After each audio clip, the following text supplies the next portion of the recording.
Hello and welcome to Three Books with Dui. I am your host, Duilemi Awolalu. My guest this week is Matilda.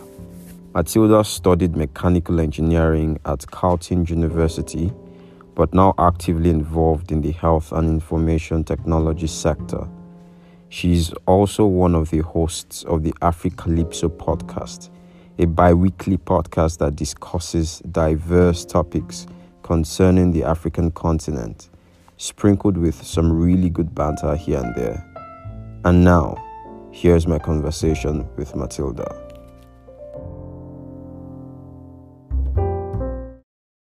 Matilda, what's up? How you doing? Hey, Dewey, I'm good. I'm as good as you can possibly be in the middle of coronavirus, but yeah, how are you? I'm very well.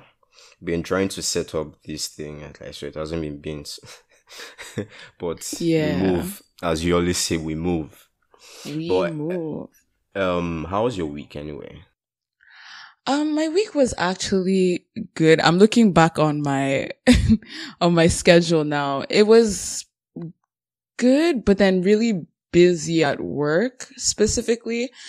But then I think that the work is gonna kind of reduce a little bit as like fall comes into play. And yeah, it's been pretty good, honestly. I can't complain.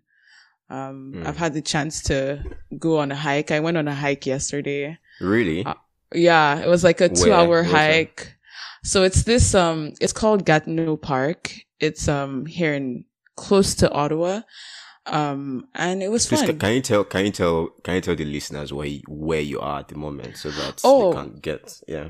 Oh yeah, for sure. So I'm in Canada right now and I'm Okay. in Ottawa, the capital city. And, yeah, that's basically where I am. So you hiked for like 2 hours. Jesus. Yeah, with my friends. Well, within COVID limits, of course. But I always have to give that disclaimer just in case before they come and arrest me, you know. But yeah, it was really fun. I had never actually gone for a hike for that long before, so it was actually a really good experience. Oh, it's something you do regularly, like before Corona. Yeah, I'm an outdoors person generally, but I wouldn't say like I had gone that long because it was a trail, and it's like once you start the trail, you can't go away from it. So Yeah. so Fair enough. you did there, you died there. So I mentioned in the introduction that you have a podcast. Yeah. Africalypso. Did I pronounce it well, I beg? Yeah, you actually did. I have a lot of people say Afrocalypso or Afropocalypse. I tried my best not to call it Afrocalypso because that was what I was calling I it think at that's usually the Afrocalypso. default for a lot of people. first. Yeah. Maybe we should change the name because like No, it it's seems fine, like it's fine. Afrocalypso is more intuitive for people. You've been doing this thing for like 2 years, so just leave it. So Yeah. but tell us what your podcast is about. Yeah, so our podcast is initially when we started, we were gonna like just build a community basically for Black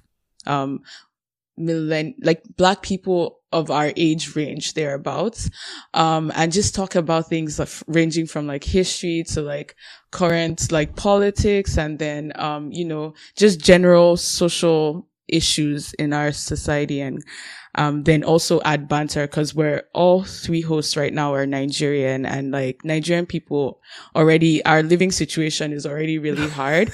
So I find that a lot of times when you add banter to like You just information, soften them up. exactly, it's easier to consume, I find. Yeah. So like you might listen to the podcast and sometimes we're talking about, who should pay for dinner or whatever Yeah. on a first date, and then we have someone else that has traveled all around Nigeria and all around West Africa talk about culture, and then we talk about history sometimes and stuff like that. So it really ranges, but the point is just to build a community of people in our age range. So like we haven't really done much of that yet, like integrated our listeners and like connected them and stuff like that. But that is the goal for the podcast. And we're 2 years in and, Wow, 2 years. still going. Yeah. Pros in the game. I wouldn't say pros, but Well, for we everyone try. listening, you guys should go check out the podcast. Like mad stuff, really mad You stuff. should. fun and educative at the same time. So yeah, Matilda, your 3 books. What are your 3 books? Yes. Okay. So my 3 books are The Challenge for Africa by Wangari Maathai, Homegoing by Yaa Gyasi. She's a Ghanaian author, and I Know Why Caged Birds Sing by Maya Angelou. Those are my 3 books. So which one do you want to go with first? Sure. Wangari? Yes, exactly. Wangari Maathai. Yes. So I read this book about 2 years ago, maybe 2.5 years ago, and really interesting fact, but it's one of the books that really got me upset about Africa and made me really want to talk about like history, because a lot of things I was reading was very new to me, to be honest. I hadn't heard a lot about like, you know, what had happened around like our independence as different African nations, and then how it impacts today's world. And like, you know, going back on it right before when we decided to record this podcast, I started to understand why I was upset back then, because a lot of us don't know about our history, and it's so annoying that it actually affects us today, but then we weren't taught. But yeah, the author, she's Kenyan, and as she was Kenyan, she passed away in 2012. But she was a social, environmental, and political activist, a biological scientist by education. But then she was also the first East African woman to get a PhD, which is, you can tell she's very educated. First East African woman to... Wow. Yes, to get a PhD. And she was also a professor at like University of Nairobi. So she's smart. Let's just get that. You forgot to mention she's the first first African woman to win the Nobel Peace Prize. Oh yeah, she did. I didn't know she was the first African woman, actually. She's the first African woman. She did quite a bit, and like you can tell, she was also in Kenya's parliament. Yeah, she was in Kenya's parliament. She did so much, and when I look at women like her, I just get very like, I need to start doing things in my life, because she's very inspirational. And just going on to the actual book, you can tell that she's very holistic in her approach to the problems in Africa. Like if you listen to a lot of things she was saying, there was always a backdrop of like, you know, the environment and you know, desertification, climate change, deforestation in Africa. On the environment. Yes, very heavy. She was the founder of the Green Belt movement. It was a non-profit organization that like helped people, you know, planting trees, environmental conservation and stuff like that. So you could tell that she was very passionate about that, which makes sense because she studied biological sciences, right? So that's her actual domain, right? Mm-hmm. But then what I found really interesting too is that she took a very in-depth analysis of why our leadership is the way it is. And a lot of things, it's like plain to see, but then it's, you know, like those things where it's like causation and you don't really see it in the background, happening in the background, but then she brought it to light. And I mean, she doesn't have like all the answers, because even she said like the reason our leadership is the way it is not quite simple, but she broke it down into like about 3 or 4 main things. Of course, our legacy of colonialism, and like how our governments were left after. And then she said the Cold War affected a lot of our leadership. I saw that too, and it was shocking. It was shocking, right? Like, it was really shocking. And let me say my own why I like the book so much. Why do you like the book? It was busting my head when I was reading the introduction. Like, what? So the other books, not I've read a lot of books on African problems and challenges, but this one in particular was very honest.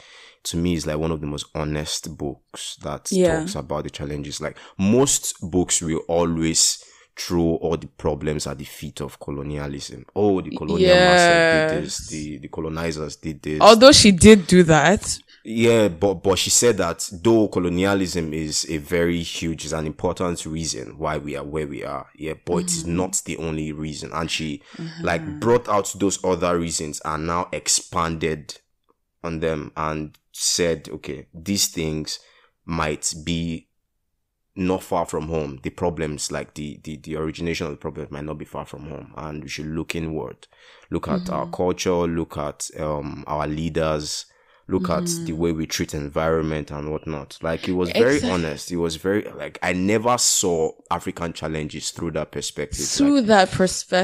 I think that's why it's a very refreshing book, because you actually, like, we see the problems, we experience the problems being African, but I don't think we analyze it from the depth that she did. Cause, the exact quote she actually gave in the introduction of the, book was, like, she said, the challenges before Africa are not only from national and international politics, which we usually, claim that it is, but it is, they play an important part. But it's also moral, spiritual, cultural, and even psychological in nature. Yeah. Yeah. That's very apt, actually very apt. So, like, she broke down the book into five sections. Maybe we can just touch them, like, one by one, just talk. Yeah. The first is cultural, historical background of the challenges. Yeah. She talked on that. The second was economic, political, and international context and dimension of these challenges. Then the third is the challenge of leadership and good governance at the top of society as well as grassroots. So top to bottom. Oh, she's also one of, I'm so sorry, before you go ahead to the fourth, but she's also one of the people that made me realize that grassroots politics is very, very important, because really important. I know around that time where everyone was, really, like, very, into the politics going on in Nigeria now. That's kind of when I read the book. I think around when Buhari was being elected. Was that then? No, that was 2015. I guess the second election when Buhari was running again. That was last year. Yeah, that was like last year. But everything leading up to that, the election, a lot of people were paying so much attention on, like, the seat of the presidency, but then sorry, a slight segue. Sorry, who did you vote for? I mean, or who did you support? Probably not in Nigeria. Who did you support? Yeah, so I was in Nigeria. When I was in Nigeria, I was not of voting age, but then who did I support initially? Like the Buhari and GEJ, or the last one? This last one. Okay, so thank God, because I know someone that, when the whole Buhari and GJ thing was going on, I know someone that he shames everyone that voted Buhari, even though at that point in time, all of us really just wanted change. Yeah, with that GJ Buhari one, yeah. Yeah, and it's just choosing between two evils, because it's the same. It's the same thing. Even with Atiku, for instance, we didn't have any guarantee that this man was going to be any good, because he also has, like, corruption charges against him. I mean, he was part of PDP. He was in the Obasanjo government administration. Yeah, exactly. And I mean, he's also one of those old people that we're recycling again. What's the difference between him and Buhari, But I think at that point, I was already disillusioned by Nigerian politics. So I wasn't, and also because I was in Nigeria to vote as well, I knew that it wouldn't really matter. So I wasn't really campaigning for either of them, but I knew I wanted Buhari out, and that's all I knew. But here we are. Some very mad people that voted in, but that's by the way. Yeah, so just the...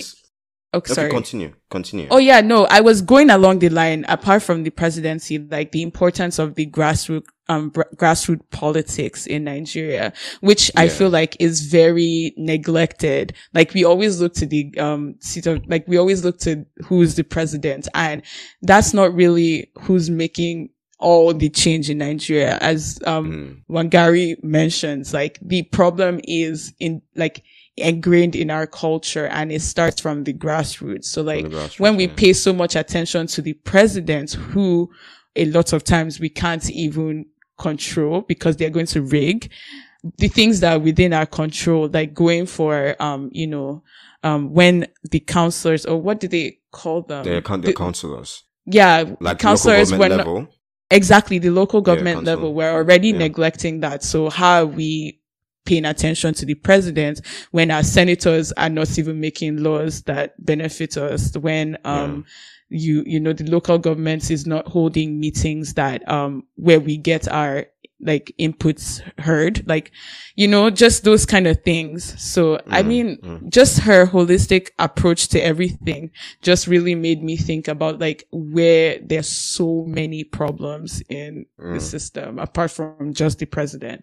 But yes, the fourth, I think you've touched the third one. I think you've really explained the third one. So the fourth is the complex and problematic relationship of ethnic identity to the nation state in modern Africa. And the fifth is the centrality of the environment to Africa's development, challenges, and solutions to them.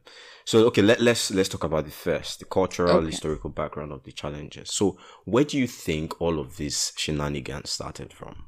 At what point did it start? I know it's we all got our independence different times, yeah?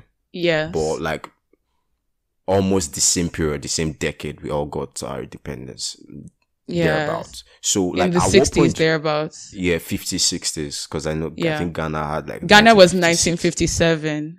Okay, oh, it was 6? I think 7. No, I don't know, but yeah. I know it was 1950s. But where do you think it all started from?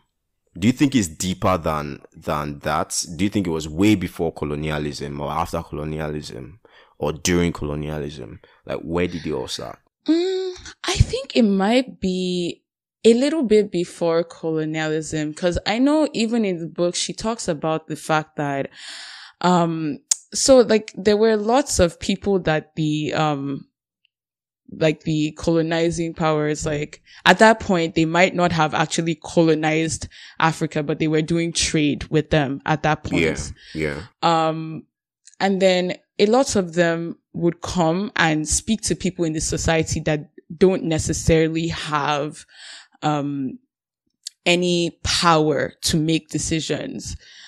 But then they ignored the power structures that already existed and went through people who were, as she said, often outcasts, and then usually elevated their places in society, ignoring what the structures were already in place. Exactly. And then having gunpowder and everything, they're able to seize people's livestock, not pay any attention to what's going on, just disrupt a lot of things and elevate some people in society that really weren't meant to be.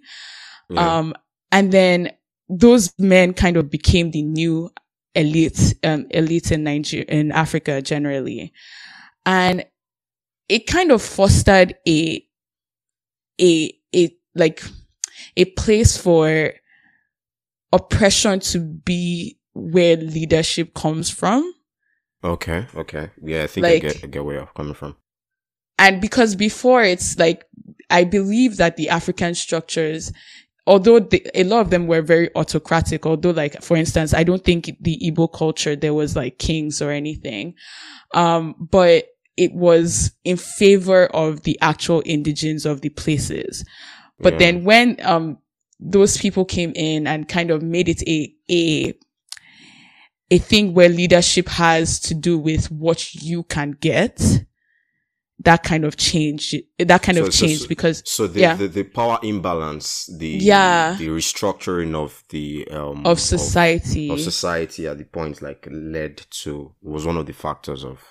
I think so, because problem. Because the way that the leaders view themselves in Africa is not, I wouldn't say at large anyways, I'm generalizing, is not the way that I think in the West or other places leadership views itself, because they view themselves in the West and East, I believe, as generally for the people, they're actually there to help, to serve, but then our Nigerian I can speak specifically about Nigeria because I'm Nigerian, but then I feel like you see it at different points in different countries in Africa where they're just there for their own benefits. They're not really there to serve. They're not held accountable and just those kind of things. So I think that was the root.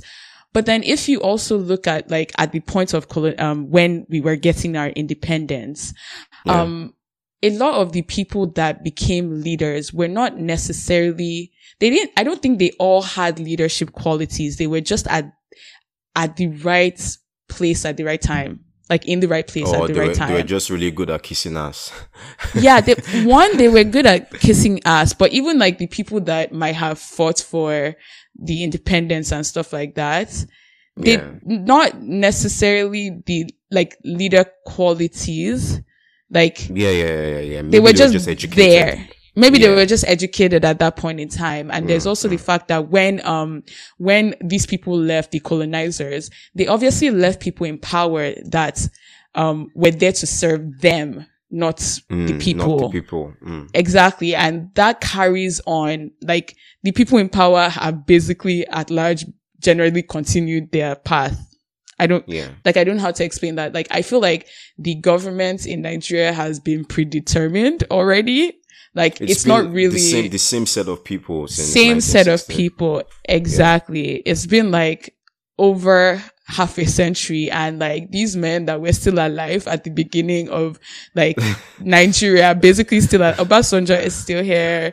Buhari is still here. So we look in our history books and we still see these men here. And we might think, okay, let's look at the future. But then these people are godfathers. They have groomed the next generation of leaders with their ideology. So it's just like, I mean, where are we going here? I don't know.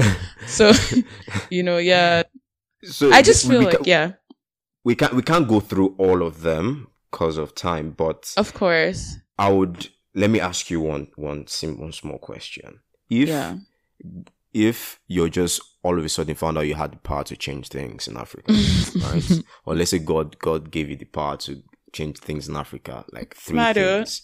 What are the three things you think he would do that would change Africa for good? That's hard. But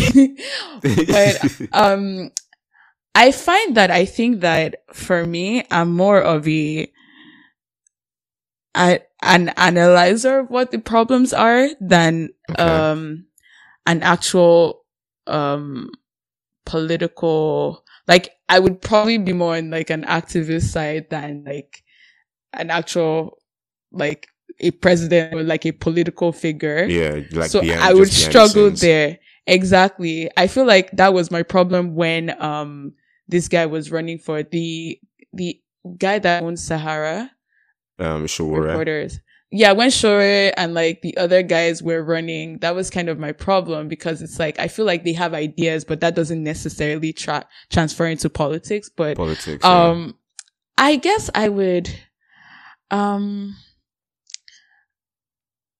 to re-educate people to start with.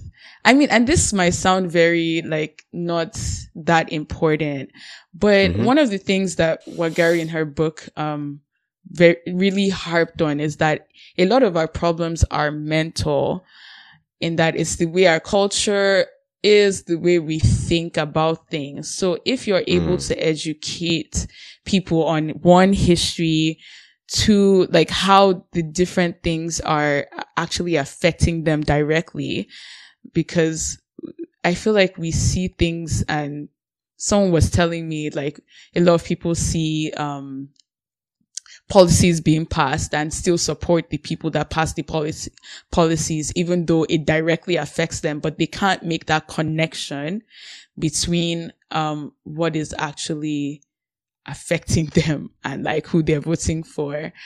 But just generally re-educating people. So that's one of the things I would focus on, re-education of people, even like, the uneducated people in Nigeria, because we have a lot of like manpower, but they're not educated, they're not empowered. So like that's one of the things I would focus on. Two, a better management of our resources. Because I think that a lot of African countries have a surplus of natural resources. Nigeria depends on crude oil, like largely, but then that's not sustainable, especially in a future where we're moving away from crude oil. Fossil fuel. Yeah. But then if you I think Buhari has tried this. To diversify our economy. To diversify the economy, but I think they're not doing it well enough. I think there's still a lot of foreign countries that are like imperialism. Basically, they are still having like powers over like what we do, and how we manage our resources. I know you even work for like a Chinese company, for example, and you had talked about how they've basically dominated the telecommunication space in Nigeria. Yeah. That doesn't make so much sense to me, because it's like, then if we're to make any decisions in regards to that sector, it would always like surround an external power would always have the say, basically, in what it is. So it's like, it's obviously there's an importance with working with other countries. It's a global economy now, but then, I still think that we need to take control of what is happening, like a better control. And it has to be a long-term solution. It can't be short-term, because I know even the things Buhari is doing, a lot of people are like, but we can't see the tangible results. What's the economy doing? I'm not a Buhari apologist, by the way, but Thank like, God you cleared your name, because I know, I know I was tending towards that side just now. I'm just trying to say that I still think that people in Nigeria, and it makes sense because there's so much poverty. We don't see the benefits in long-term solutions, but there has to be, because those are the ones that are usually sustainable. Not like these grand projects that Nigeria keeps doing and stealing money through. What would the last thing be? Revolution. I'm joking.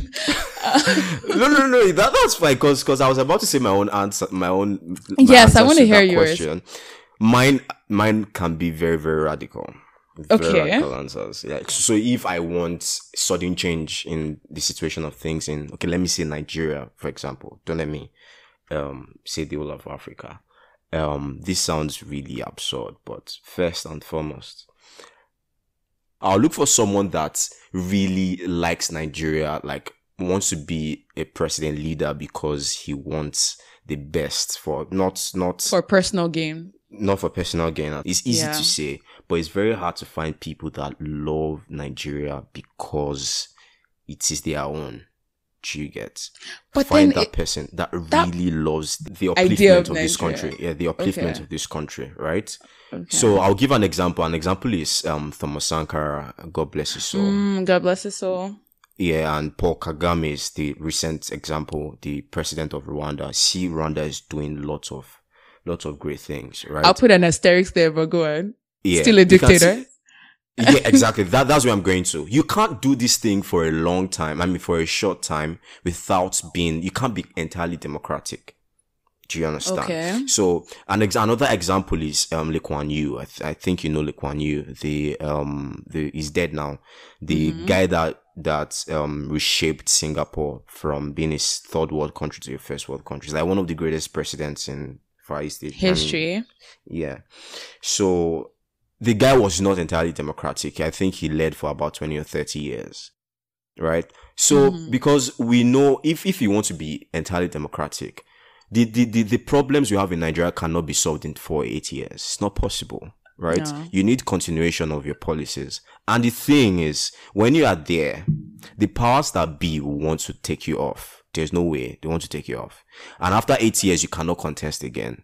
The next person comes and scatters your policies. And it's back to square one. Do you understand? So I think that's basically why Rwanda can work, or why Rwanda is working at the moment, or why Singapore worked. Do you get? Because I'm sure if Kagame left after 8 years, Rwanda will not be where it is at the moment. But we all know that Kagame is there for like a reason. He's a dictator quite Yes. right? But he's there. You can see the love of Africa in this guy. I see him arguing with other, like, all these Western reporters and whatnot. Like, you can see it in his eyes, the way he talks. Like, this guy really loves Africa. Do you understand? I agree. So I think we need someone like that in Nigeria, and that cannot be done in 8 years. So there is no way. You have to be authoritative, right? I had so much to say about the leader of Rwanda, but I think we should go forward. Kagame, Paul Kagame. Okay. I have so much to say. Let's go on. Let's move to the second book. Yeah. Yes. So my second book was Homegoing by Yaa Gyasi. I don't think I'm pronouncing the last name right. It's Ghanaian. But it's just a collection of linked stories, rather than like a whole book. It was kind of like a collection of short stories, but they were linked by the fact that it was going through different generations of like different descendants of two people. So, so it was about like different descendants, different stories, like put together. Different stories. Bigger story. Exactly. But it was linked because there was still like a general theme. So, it's a fiction book. Yeah. It starts with like two sisters. I think one of them was left in a fire. So like, it's not like they knew each other or grew up with each other or anything, but they made it clear that they were sisters. And one of them was taken up in the slave trade, right? And they describe everything was very vivid. Like, I think it follows like an actual timeline of what was happening to people. But those fictions that base themselves on real timelines, but parallel to what was going on there, but it's not necessarily a true story. So it really described what the experience of someone that was taken up in the slave trade would be like. And then it also talked about people that stayed on the continent, because the other sister stayed in the Ashanti kingdom and everything, and talked about what was going on during colonization and everything. So it kind of shows you the two sides of like the effects of the transatlantic. I can't pronounce that word well. Transatlantic. There it is. I'm never going to be able to pronounce it. I've tried so hard. I say that word too often to not know how to pronounce it. But yeah, just that, those effects. And I think, we always see the issues as like separate. That's why the book really stood out to me, because it kept jumping back and forth between the descendants of both lines, and just showing how generally Black people have just been disserviced every which ways, like, and it was a lot like to take in, to be honest. I really enjoyed the book, and that's why I picked it, and it made me upset. It made me also pay attention to the fact that we kind of all came from the same place, even though very far back. Yeah. But we have a common, I want to say enemy, but like not enemy per se. Like, we have a common oppressor, kind of. So although it's different, like although our oppression takes different forms, we can still see the root of them, and like how we're both disserviced, because I feel like there's usually a lot of times the conversation of who's more oppressed, Black Americans or people that are descendants of slaves, or people that stayed on the continents, because it equally showed how our culture was lost over the years, even being colonizers, and how we also didn't really have a say in what was going on, even on our own land. So yes, we are more connected to our like our ancestors or stuff like that, but then we are still lost people, even being on the continent. I say that very strongly, but then we're still identity wise kind of lost. So yeah. Do you think the transatlantic trade, the slave transatlantic trade, would have happened if we ourselves, like Africans ourselves, we're not ready to sell ourselves to other people for money and items and other items? I think that if you really think about what was going on at that time, you find that slave trade was already a thing, like internally between different tribes. Like it was normal. I think we were already even trading with, the Arabs and stuff like that. Yeah. Exactly. That was far much further back. And it's still going on at the moment. Yes. A lot of things are still going on, let's be honest. But, I think because we were already trading in slaves, I don't think we understood the gravity of what was going on after they left the shores of Africa. Because I feel like the slave trade that the white people took part in was dehumanizing as compared to what we were used to. So it might not, like, there were places where, like, descendants of slaves could still have some rights. That's within Africa, right? Those places are very few. No, but like they could still have rights. Like they were still humanized even if they were slaves. I feel like that's my explanation. I wasn't there, and a lot of our history is told still through the colonial eye. Like we don't really have like documentation of all these things. But then, all these things, fine. From my understanding anyways, I don't think that we understood the gravity of what was happening to the slaves when they were taken up. And probably as of the time that we did realize, there was already a deep system of it already. So I think that no matter what had happened, we would have still been dealing slaves at that point in time. So I don't think there's really a question of trading in people because we were already doing it. Yeah. Well, what I even think is, even if we realized that some of our people, because we need to understand the very nature of human beings. Like we are greedy. Do you understand? Whoever will be greedy. Whoever wants to make money wants to make money, regardless of as far as it's not affecting you. So because there were lots of people that were taken out for as slaves that came back. Example is Ajayi Crowther. But regardless, those people would have obviously told stories and said, oh, they are treating us like shit over there. But they were still slave traders there in Nigeria.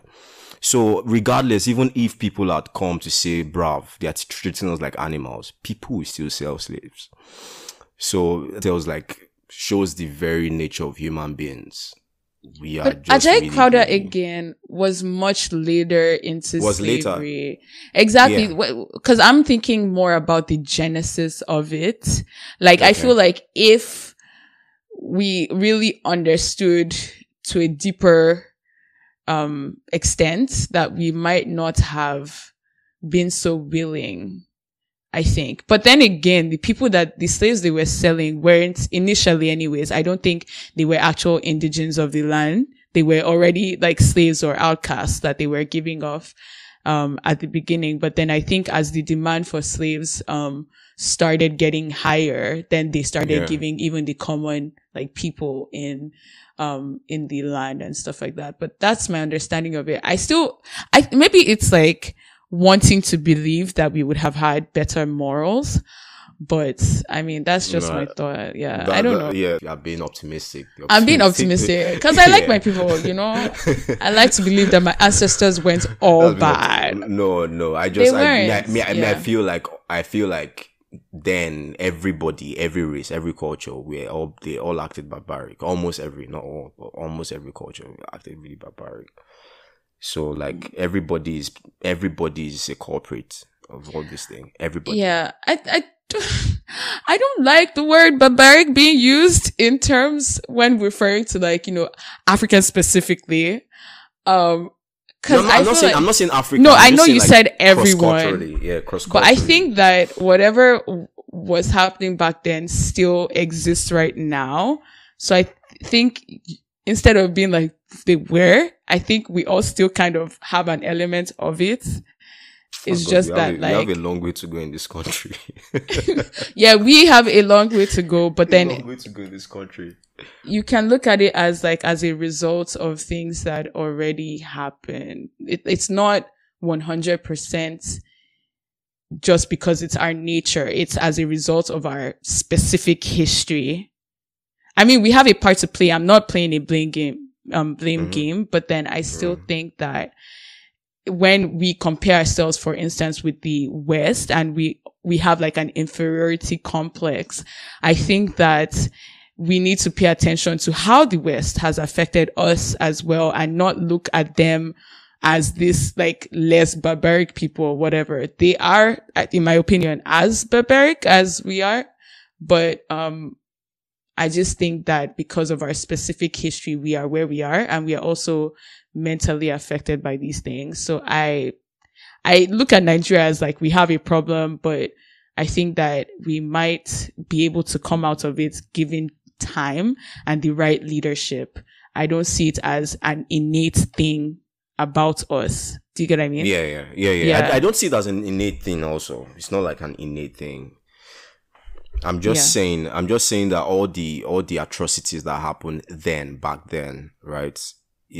I'm not saying that we are barbaric alone. I'm not saying that the West are barbaric alone for taking part in slave trade and all that. But I'm just saying overall, cross-culturally, just people at that time. So relatively compared to now, we are much better.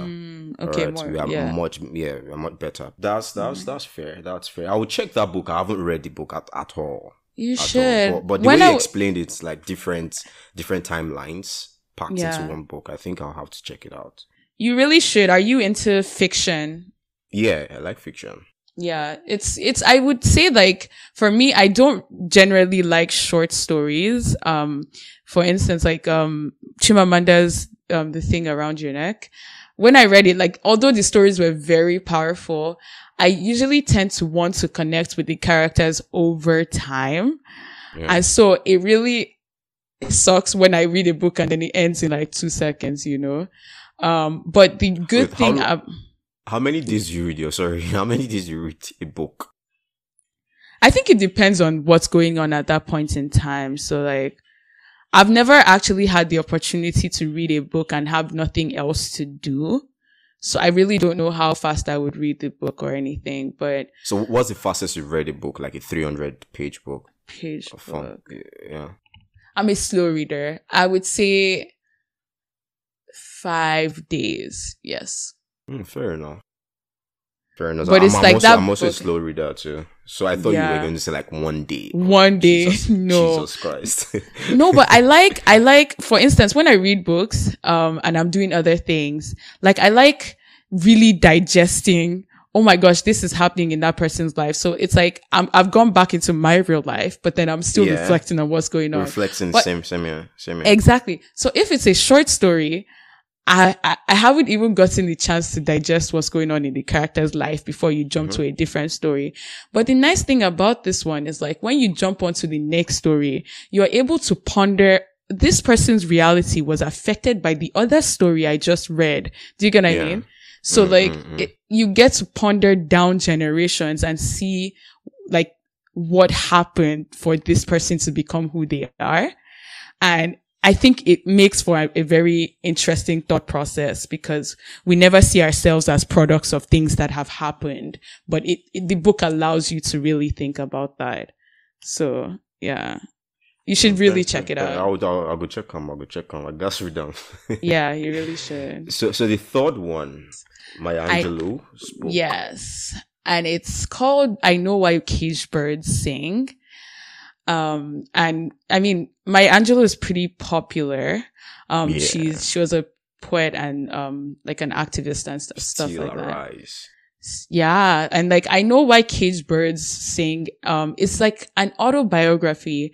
Like I read somewhere that she wrote like, I think 7, books on her actual life. But like, I Know Why Caged Birds Sing is her first one of all of them. So it speaks from like, you know, her childhood to like when she was 17.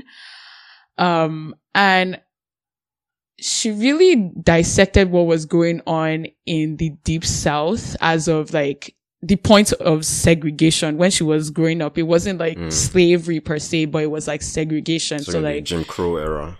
Exactly. So like was it the Jim Crow era? I'm not quite sure. I read this book a year ago. When was Jim Crow? Let me Google this. Oh, fun fact. in Homegoing, they covered the Jim Crow era as well. Okay, it was part of the timeline. It was part of the timelines that they covered. Yeah, it was during the Jim Crow, because Jim Crow ended 1965. Okay. Checking here. So it should be around Jim Crow era. Okay. Yeah, so she just talks about like growing up and like segregation and like how Black people saw themselves at that point in time, which was, it's like you're not in slavery, but it was still slavery, in my opinion. Yeah. But what's interesting is, even in that point, she talks about her life, and she was raped when she was very young by someone that her mom was seeing. And the guy got killed, I believe, and then she stopped talking because she had thought that it's because she talked that he died and stuff like it. She thought it was her fault. So she really stopped talking generally. And then, give me a second. I'm trying to remember this book because it's one of the ones that I didn't really cover. So she started reading a lot. Yeah. So because she wasn't talking so much. Yes. Someone that she really looked up to at that point in time introduced her to reading. And she just started reading so much. And like the way she described reading and then being able to write, I think that the best writers are people that have consumed a lot of books themselves. Yeah, because I think the way she even was thinking, or at least she described thinking at her young age, just because of the amount of books that she had read. Right, yeah. Was very, very interesting to me. I was like, I definitely wasn't thinking like that at like 12. Like I was thinking, but not like that. And I think that even at that age, although I was reading, I feel like the books that I was giving, that's me, that's how we do. But, I was reading all these Nancy Drew, all these books for younger children. At that age. But then I think that she was reading like Shakespeare and stuff like that at that point in time. And I was like, I see the importance of reading from very young and like, and exposing, not like raising children to do children things necessarily. Like you don't have to constrict them to things, because I feel like children are very, malleable. Yeah, and like they can take in much more than we give them, I feel. Yeah. That's my goal. Like my kids, they have to love to read. They have to love reading. From a very young age. I will be bombarding their heads with books. But don't be like those Nigerian parents that force kids even when they don't want to. No, I think those ones they did not teach them early enough so that they would now enjoy reading. It's no longer a chore. Get to a point where they love to read, they look forward to reading, and they should see you reading too. So exactly. When you lead as by example. Make I get another Maya Angelou for my house. Exactly. Project Maya Angelou. Project Maya Angelou. Seriously, because like the way she writes and everything she's really gifted. She was really gifted. And I just look at her, like I put that book as one of my 3 because it kind of ties the importance of reading into everything. Although she covered so much, she covered, the mental slavery of people at that point in time, even though they weren't like physically enslaved, exactly. But like the effects of slavery at that point in time. But it also covered to me, like what I really found intriguing about the book was the way she read and stuff like that, even though there was so much going on in the background, but like, and like the way she thought and the way she was kind of able to not really think like the people she was really surrounded by, because she was able to delve into her books and everything. So that's my third book. I found out 4 facts. I found out that the assassination of what's the name of this guy? Kennedy? No, the activist. Martin Luther. Martin Luther, yeah. Yeah, the assassination played a very important role, like in writing the book, because she was depressed. She and Martin Luther were like G's. So yeah, I heard when he died, she was depressed for a while. Mm-hmm. Then I think James Baldwin now told her, okay, whatever you're feeling, you can pour it out all out in a book. Write an auto. So they convinced her, James Baldwin and someone else, like, tried to convince her to write a book. Isn't it crazy that is the same timeline? Because Maya It's was crazy. alive when I was alive. I mean, she died earlier on, but then she was alive when I was alive. And I think when we think about MLK, Luther, we think like about 100 it like years it ago. was a while ago, but they were buddies, like they were friends. They were so G's, I find yeah. it She was part of really his movement, yeah. funny. Yeah. But yeah, I think that's interesting because it was a biography. I wonder how that impacted her writing. Like, I did see like the activism and everything she was saying, but So not the directly. autobiography was written as fiction. So, like, that Yes, was yes. I forgot to mention the guy that published the book. She didn't want to publish the book. She wrote Okay. it. Before she wrote the book. When James Baldwin was like big, because James Baldwin was a very big intellectual, so she still insisted on not writing. So the publisher now dared and told her that writing autobiography using fiction is not possible. So that's now made her angry. Like, she took it up as a challenge to do something like that. To write autobiography as fiction, as she did. So I think that's why it's very intriguing too. It's not like full blown autobiography. Exactly. It's not like people. Exactly. You're right. I never thought of it like that because when I was reading it, I was able to read it like, very smoothly because I read fiction a lot. So, but like when I've read, for instance, or tried to read Hillary Clinton's biographies, it's like, it's always like, I did this, I did that. And it's like, and then you go put small life. Put life small in there. Just, write as a fiction and stuff like that. So yeah, it was very interesting, an interesting way of writing a biography. But at what point, like, she talked about, the rape, the, segregation. Yes. I think, and also the lack of parenting, like actual parenting from our actual parents. I mean, yes, she was raised by her grandma, by her grandma, and then later her parents now sprung up from nowhere when they were, I think, like 14 or 15. Honestly, I found that really weird. I think that that's another effect of like slavery. I don't know. They say that it was like a destruction of like the nuclear family or whatever. No, I don't think so. You don't? That it affected that? Not in her case though, but like over time. Over time. Because the single parenthood amongst Black Americans about 72%. That's a lot. That's a lot. At the time, at Maya Angelou's time, like the 60s, it was about 22%. So it wasn't much. So like their difference isn't really about I think it's more of the welfare system over time, like 60s, 70s. They started so many welfare systems for like just to try to alleviate poverty, and that's like spiraled. Like there were so many effects, and the breakdown of the nuclear family was one of it. Even if some people do not of welfare systems. Yes, this guy wrote a good book on it. Thomas Sowell. Who? Thomas Sowell.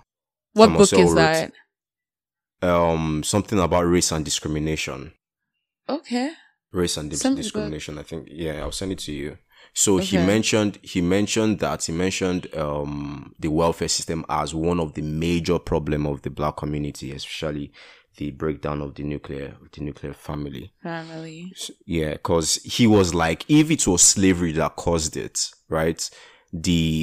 All through the early 20th century, the nuclear family shouldn't have been like as strong and vibrant as it was, right? Then there was this sudden breakdown from in a decade, 70s to 80s, just broke down and was reducing astronomically. So I think it's different. It's not slavery per se. Okay. It might have a part to play, but not. It might have a part, yeah. Not really slavery. 71% though. That's but that's like most people. Yes, exactly, and that's a very, very big challenge, because there is a very high chance if you grow up in a single home, there is a high chance for you to not be as successful as someone that came out with, that grew up in a household that had two households. Yeah. It kind of makes sense. Even me thinking about growing up, and I ponder on this a lot. I'm like, if I had either of my parents as just the only parent, things would have been hard. Really hard. Maybe not even hard, but I would have been too skewed in one direction, because they bring two different things into the home, and exactly. It feels like the balance. I'm not saying I'm the perfect human being or anything, but the balance that I think was needed, because either extreme would be bad, and then also they're having to fend for you as well. They're having to provide, and then just be everything in the home. So like, it definitely affects the kids a lot, I would imagine. Yeah, so the book, the discrimination and disparities too. Okay. Maybe I'll come back on the podcast after reading that and we can talk about it. No problem. No problem. Yeah. I don't know if you would, because a lot of liberal, progressive black people don't. I think that's why Thomas Sowell isn't really celebrated like that. Oh, they don't agree with his opinion. Yeah. And Thomas Sowell is like the greatest. I think he is the greatest what black makes economist. You feel that he is right in what he's saying? Because he has most of his stuff backed with data. Most of the people that are opposing him don't come up with data.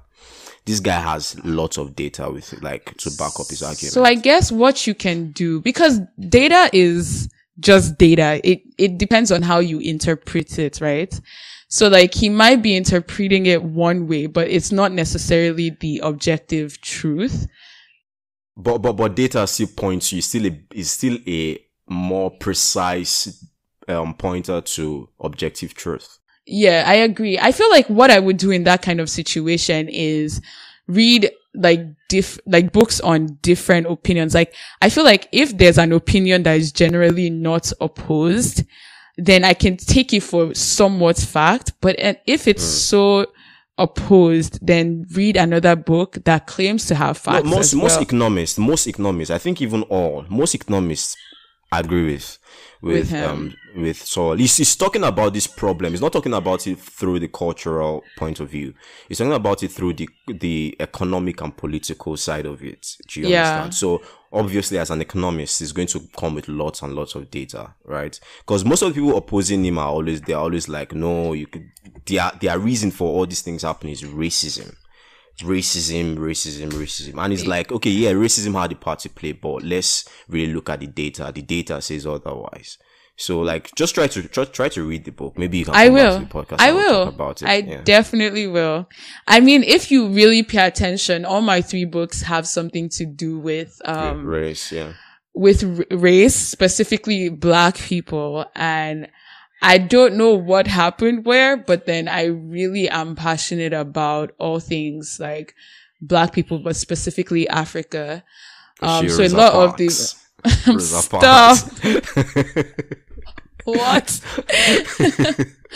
But like, a lot of the books I read nowadays are geared towards that. And I think even you would start to realize as you read more about Africa that you're not just reading about Africa, because a lot of things happen parallel to what's happening in Africa.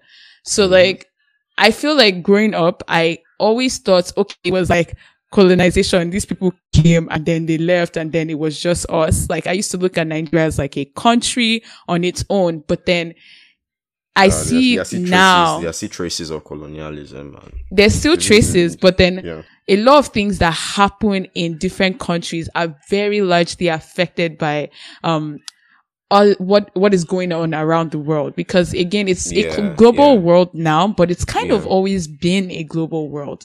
But like, maybe we didn't have like social media to make it more apparent. But then sometimes when I look at the history of Africa and how it's very closely linked to something else happening outside Africa, I get really, really surprised. So it's very interesting for me. Yeah. That's good. I would really, okay. Do you know what? After this podcast, I'll send you links to so many videos. Check them out. Read them, definitely will. Digest them, then come back again to do this. They will not talk. Thank you so much for taking out your time to do this with me. I really, really appreciate it.